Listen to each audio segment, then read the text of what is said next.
Tranexamic acid, overview. Tranexamic acid is a synthetic antifibrinolytic drug that helps prevent excessive bleeding.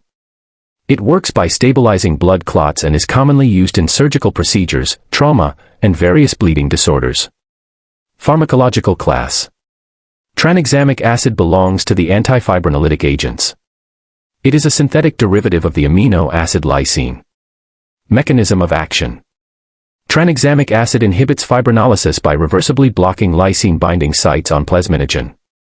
This prevents plasmin formation, thereby stopping the breakdown of fibrin clots and helping to maintain hemostasis. Pharmacological effects. Reduces excessive bleeding.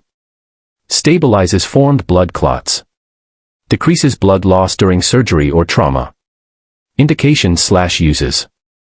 Tranexamic acid is used in heavy menstrual bleeding, menorrhagia, surgical bleeding, orthopedic, cardiac, dental surgery, trauma-related hemorrhage, postpartum hemorrhage, nosebleeds, epistaxis, bleeding in hemophilia patients.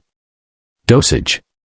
Dosage depends on the indication and route of administration. Oral, commonly used for menorrhagia. Intravenous, for used in surgery and acute bleeding.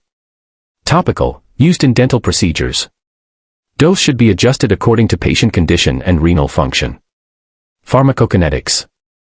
Absorption, well absorbed orally. Distribution, widely distributed in body tissues. Metabolism, minimal metabolism. Excretion, mainly excreted unchanged by kidneys. Half-life, approximately 2 to 3 hours. Adverse effects. Common side effects include nausea and vomiting, diarrhea, dizziness, headache. Rare but serious effects. Thromboembolic events, deep vein thrombosis, pulmonary embolism. Visual disturbances. Contraindications. Tranexamic acid is contraindicated in active thromboembolic disease, history of thrombosis, severe renal impairment without dose adjustment, subarachnoid hemorrhage, drug interactions, increased risk of thrombosis when used with hormonal contraceptives, caution with other procoagulant drugs, nursing considerations, monitor signs of thrombosis, assess renal function before and during therapy, administer 4 injections slowly, educate patients about symptoms of clot formation.